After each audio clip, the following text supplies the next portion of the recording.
This is Crown Heights, Brooklyn, the Jew capital of America and recently famous for the Jewish tunnels. And this is Dearborn, Michigan, the Muslim capital of America, recently in the news for this clip.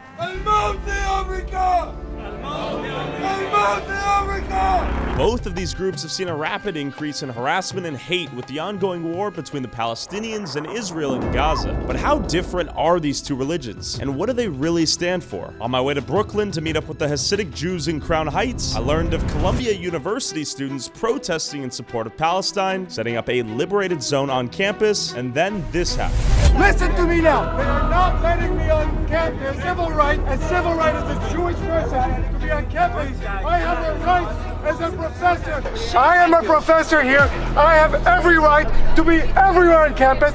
You cannot let people that support Hamas on campus and me, a professor, not go on campus. Let me in now. Before I infiltrate the university and see their camp, I wanted to hear what some of the protesters had to say.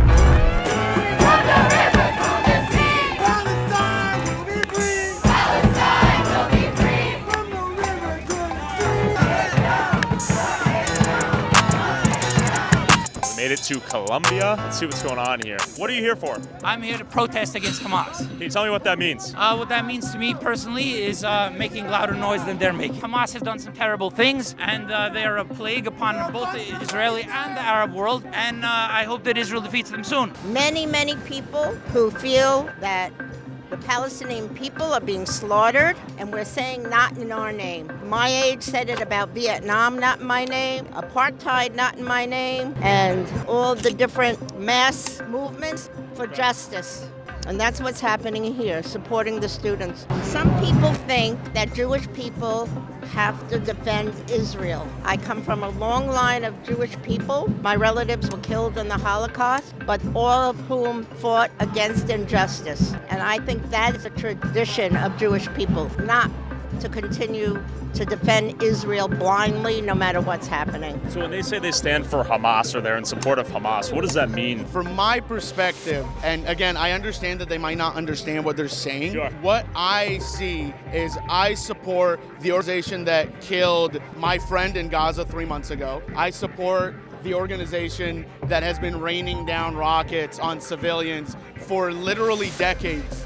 I cannot see a situation in which we will have peace with the organization Hamas. We're here to support the Jewish brothers and sisters from all this anti-Semitic scum that are standing across from us. And release the hostages. Release the hostages is the number one priority. What do you think they're here in support of? They're here in support of hate the Jews. They're not here to support Gaza. If they want to go to Gaza to help anybody of the Palestinians, they should go there to Gaza. So when someone says free Palestine, what does that mean? Yeah, what does that mean? That's a good idea. It actually means nothing. There really is no Palestine. There's no place on the map that's Palestine. And are most of these people here in support of Hamas or the Palestinians? And what is this? Most of these people don't know what they mean.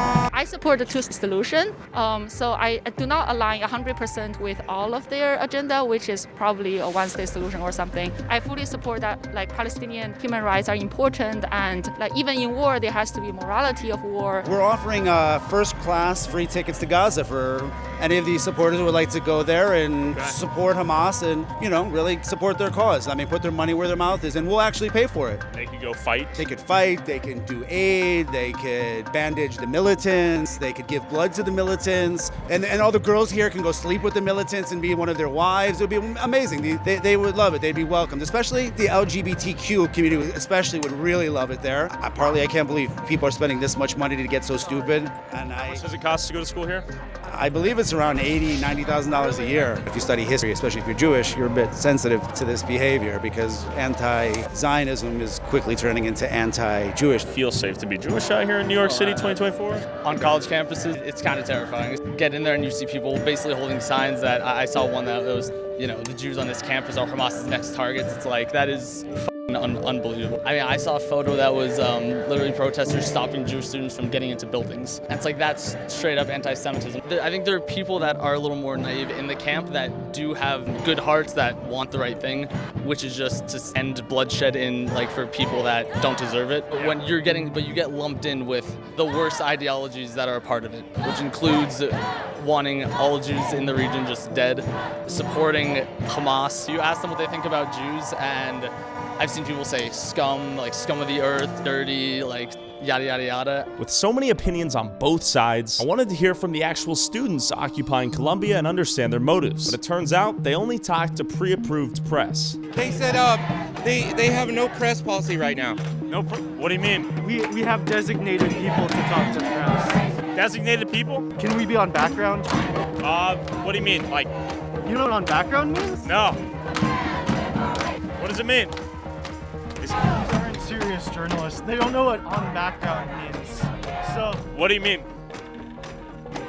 They said we're not serious journalists, we don't know what on background means. Given that I am, in fact, just a college dropout with a camera, I began scouting the entirety of the school's perimeter and quickly learned it was near impossible to enter the school without a student ID or without being pre-approved press. This place was crawling with NYPD and security everywhere. So I tried to sneak my way in with a group of other Columbia students going to school.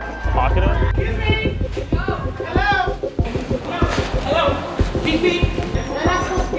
well, you're not allowed to record inside. Oh, I see. You guys can go ahead and talk. You guys don't Got it.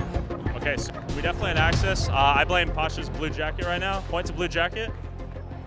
So the question is, how does one get in the schools? The police are blocking off every corner out here, doing their job, I get it, trying to remain peaceful out here, maintain the peace, etc. What's going on inside here? There's the teachers and the faculty now.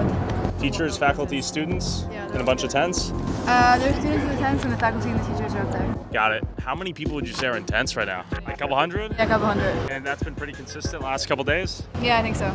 Probably an important thing right there. So my next idea was to go undercover as a protester, buy a scarf, put on 2 face masks, and raise the pitch of my voice to sound less threatening. I managed to sneak past a security guard playing a game on his mobile phone, and I had infiltrated Columbia. After entering the People's University for Palestine, I learned that everyone here was on high alert if you weren't pre-approved press. Unless you've been media trained, try to avoid pushing the boundaries, and just know, like, we're improving our, like, ability to take care of people's privacy, but we're still working on it. Okay. Just, Thank you. Yeah, you got it, for sure. I focused on observing as much as I could without raising too much suspicion, and luckily enough, I had arrived just in time for a speech and an interpretive dance. Shame! We just wanted to show the message here, the importance of cutting the ties between Colombia and these companies. So for example, BlackRock, who we all hate, Chevron, Airbnb.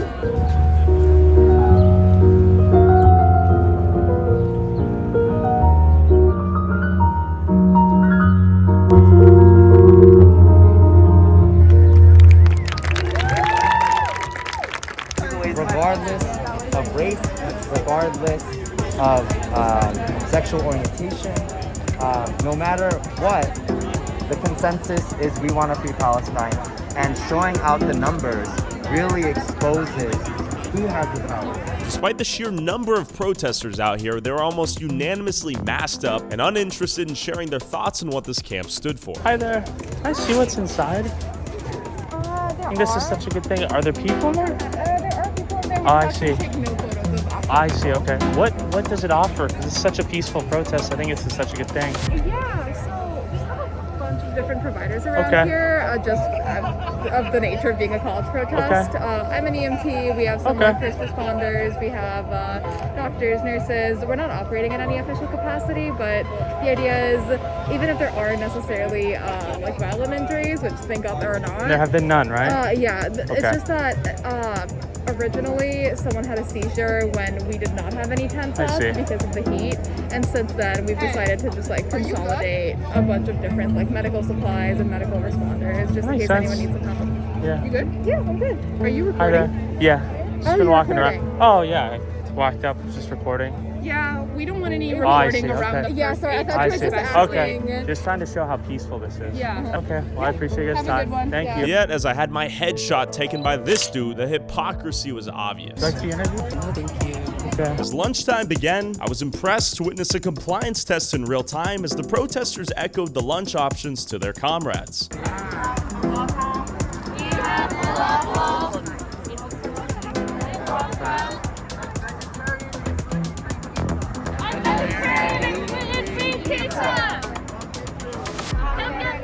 But given that I was not pre-approved press, my cover was eventually blown. Taking pictures of people's faces here.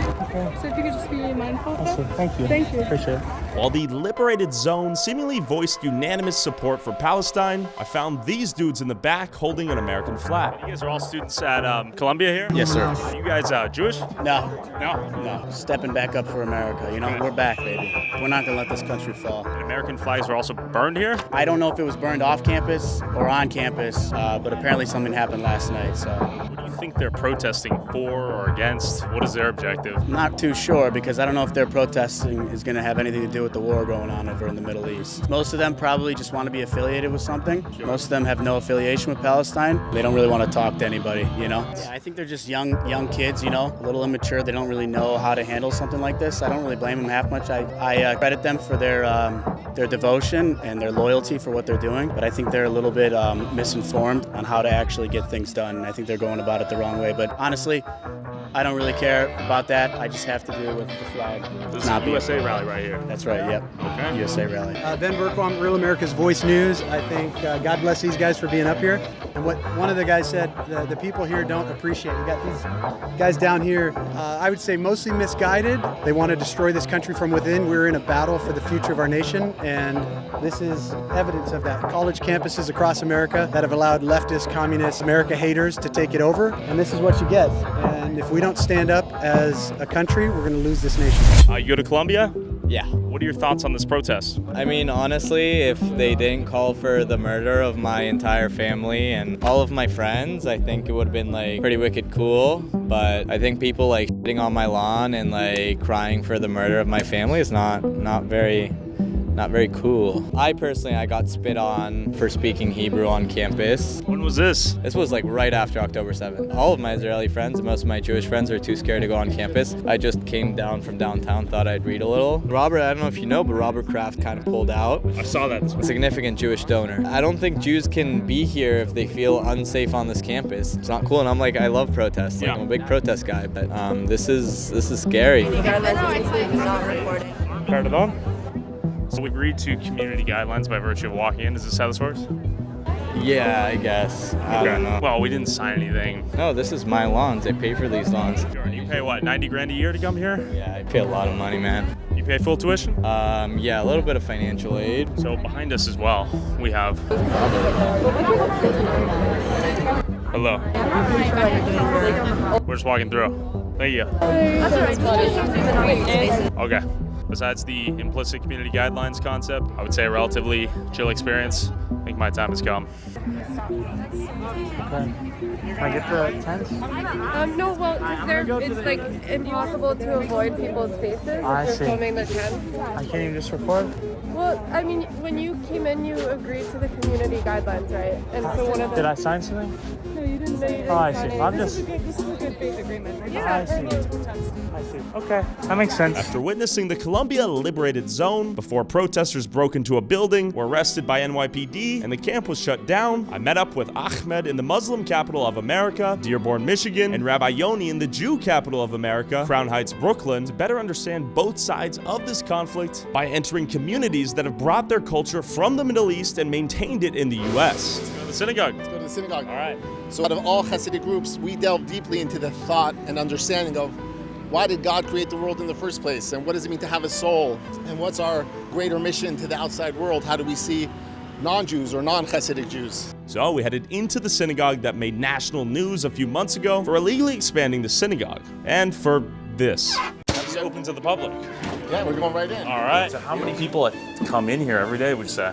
On a daily basis, thousands. Thousands? It's hustling and bustling. So here they're doing the afternoon prayers Okay. of Mincha. So we pray 3 times a day, morning, afternoon, and evening. So he's doing the afternoon prayers. And yeshiva study going on here.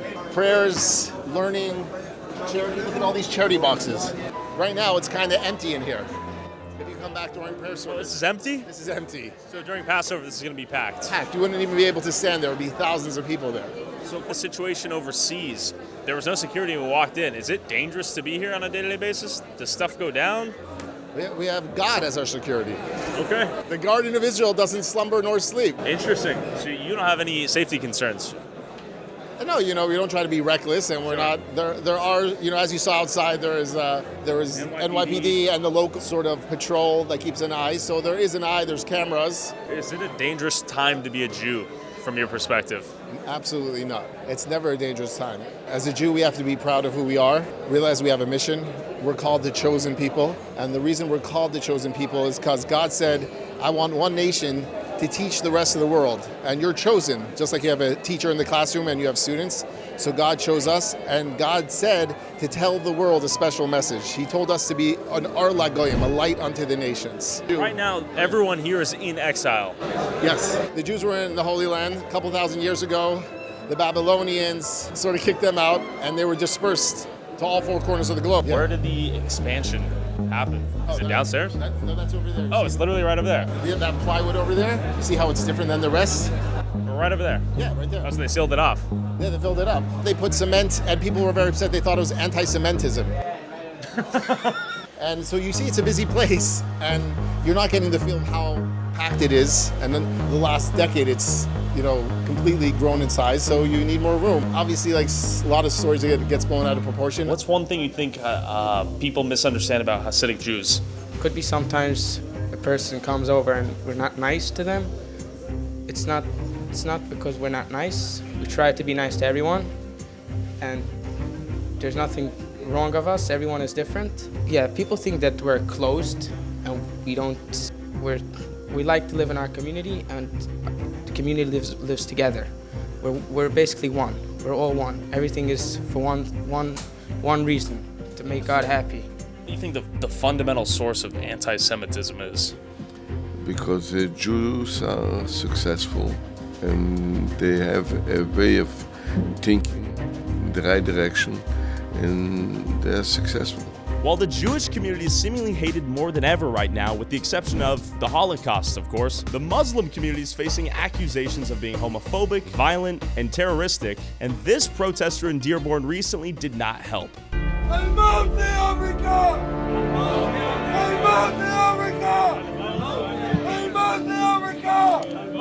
Malcolm X said, and I quote, "We live in one of the rottenest countries that has ever existed on this earth. It's not Genocide Joe that has to go. It's the entire system that has to go." Quiet struggle over identity is playing out in Muslim communities nationwide, advocates say.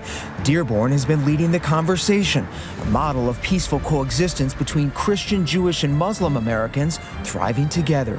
Many Dearborners grieved the dead on 9/11/2001. Outsiders have used the city over the past 20 years as a stage for conspiracy theories, bigotry, and hate. This community has been an epicenter of anti-Muslim hate and xenophobia. I think Islam hates us. We got Sanaa, Dr. Khalid, we got the professional ties. So we got everything insulated in the community. We are in Little Middle East out here, which is cool. Shout out the United States of America. This is one of the few places in the world I feel like where you can have a melting pot of all these cultures. Where do you think people got the idea that Islam was a religion of violence and not peace? That one fucking president. George Bush? Yeah. There is some hate here and there, but at the same time, you just avoid it. How is it being a Muslim in 2024? For me, it's pretty simple, but for the younger ones, it is kind of difficult. I don't know if you guys heard about a year ago or 2 years ago, there was an incident where books were placed in the library in the private public schools. Nobody knew about it until somebody came out. Like gay books? Yes. Like how to have sex, like anal sex with men, or? Yes. Oh, okay, all right. They're not meant to be in public schools. I see. This is for me? Okay, that's cool. It ended up in my hands. Yeah. Got a copy of the Quran. I'm gonna read this. Okay. Thank you so much. This would be cool to see what's going on here.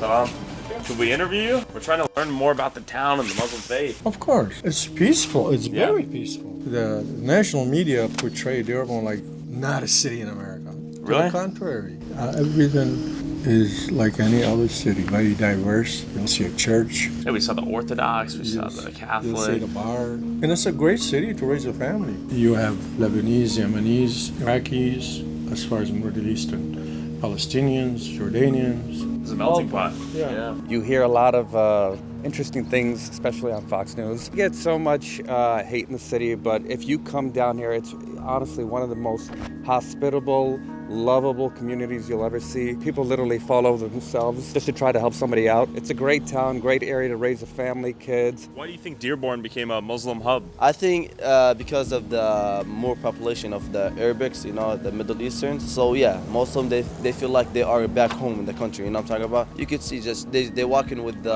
scarves, they walk in with, you know. It's like a tiny country within a country. Yep. I have friends of mine that are Jewish, that are Christian, that are Hindu. Everybody, food brings everybody together, so everybody loves Dearborn. It's all love out here. Yes. So it's not like some warring religious factions against each other. I don't know. Take a look. Seems pretty peaceful. We're gonna meet up with our buddy Ahmed. Which one? That's a great question. There he is. Ahmed, how you doing? We're trying to meet some locals before you came here. Nice. I see you came to the right place. Ahmed, how are you? I'm doing good. Hey, how you doing, man? We're getting treats?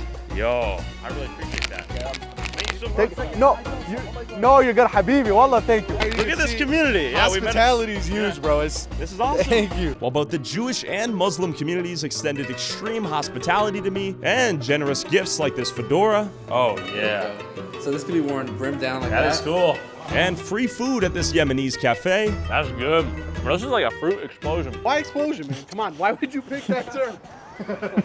I was even invited to a party where they circumcised the Jewish baby. Welcome, everybody.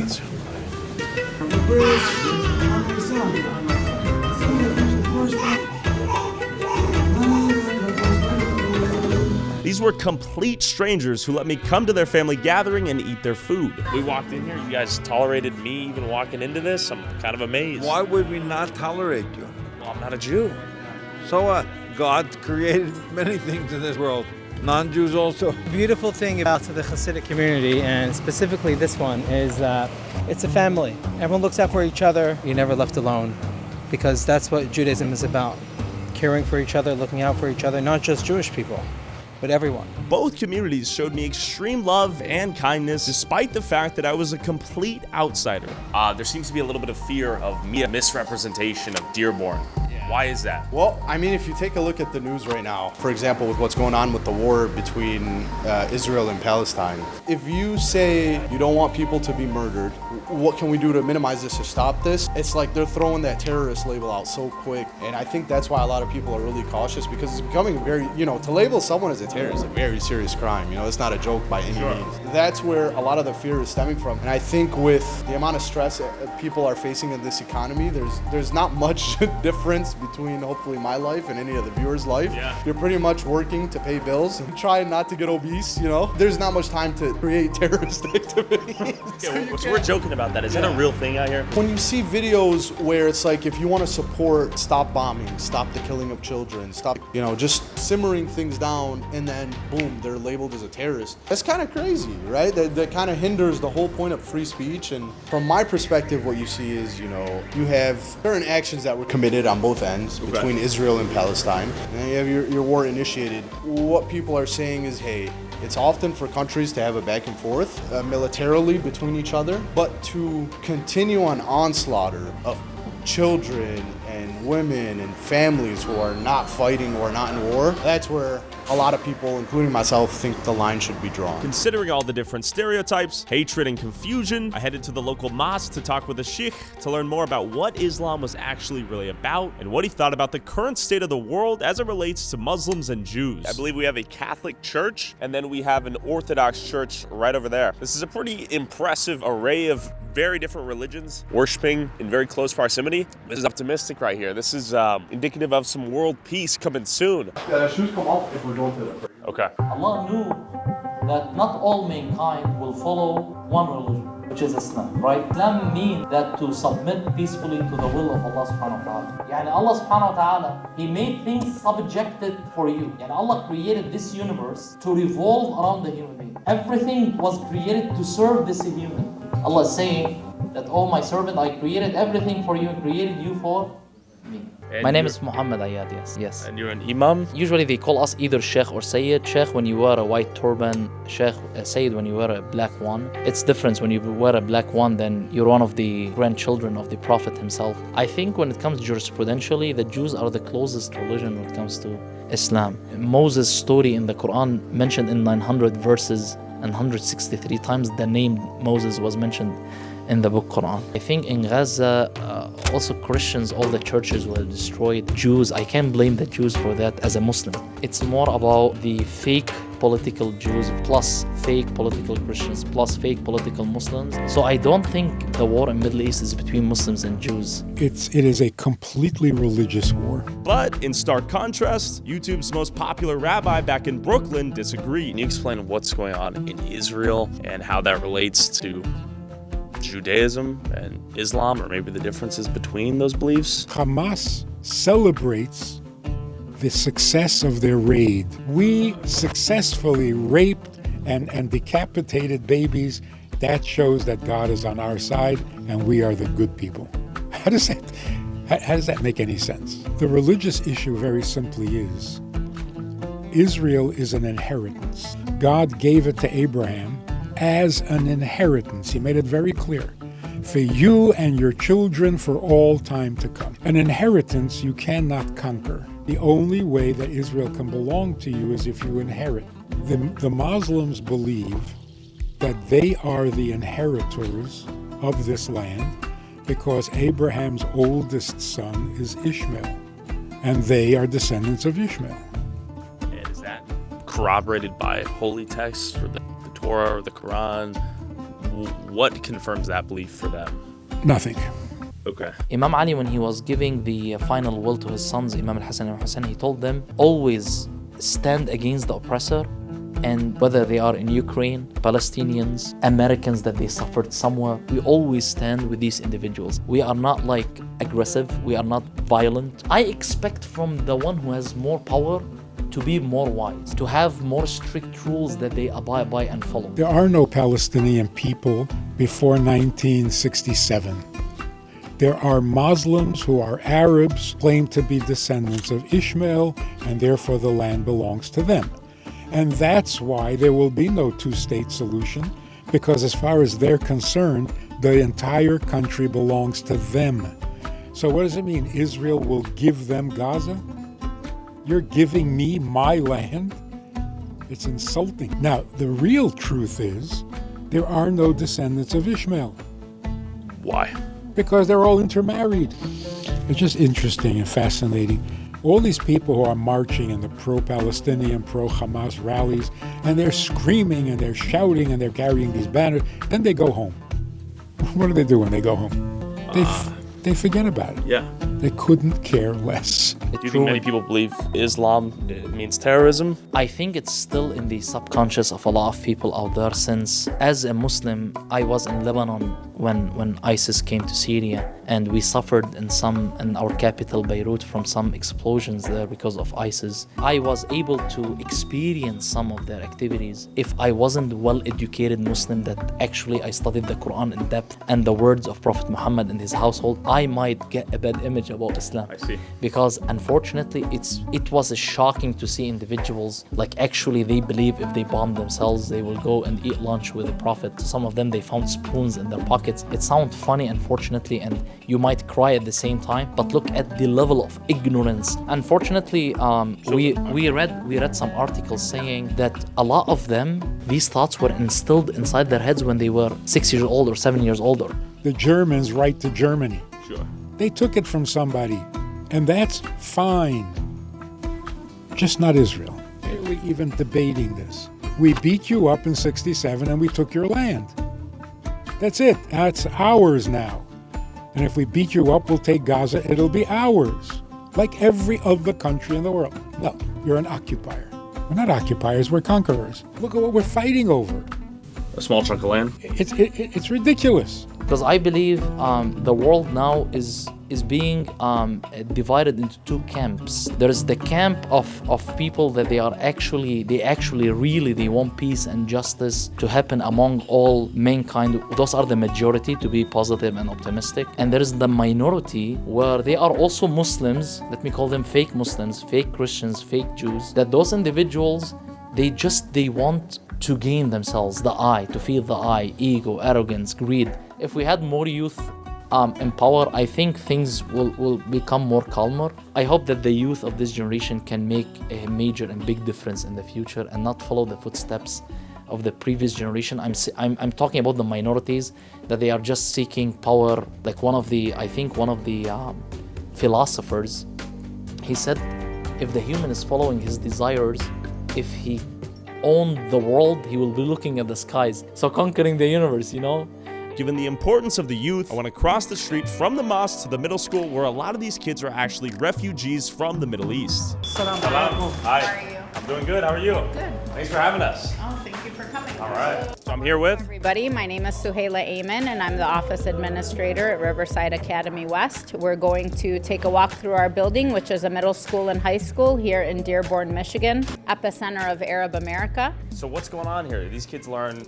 Do we have Arabic teachings at play here? Yes, we do provide Arabic language classes. That's one of the benefits of coming to this particular public charter building. A large refugee population, students who've been coming from war-torn countries. The majority of our students are Muslim, and they practice their faith. So we do have an opportunity that allows students to pray while they're in the building. Okay. You had the first waves in the 30s and 40s, which was like my great-grandfather came here in 1901. So you had people coming, seeking a better opportunity, seeking, living that American dream. And then you had another influx during the 50s and 60s, and again in the 70s, 80s. And then what we saw in that fourth wave were during the 90s and 2000s were as a result of war. So we have had a recent influx of Syrian and Yemeni refugees that we've seen coming in, especially within the Syrian communities. And it's unfortunate because some of these kids have never seen the inside of a classroom. You guys want to say what's up? What are you guys learning? Oh my gosh, bro. Hey, thanks for watching. What are you guys learning right now? Some Arabic right now. Arabic? How do you guys like the school? It's nice. It's my first day. Is your first day? It's my first year. Okay. I moved. Where are you from? I'm from Yemen. Yemen? Ooh, get on. Where are you guys from? Iraq. Yemen, yeah. Syria. Syria? Yeah. Hi, YouTube. Yeah, say what's up to YouTube.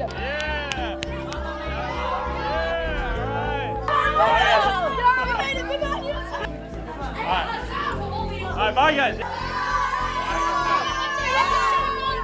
Subscribe!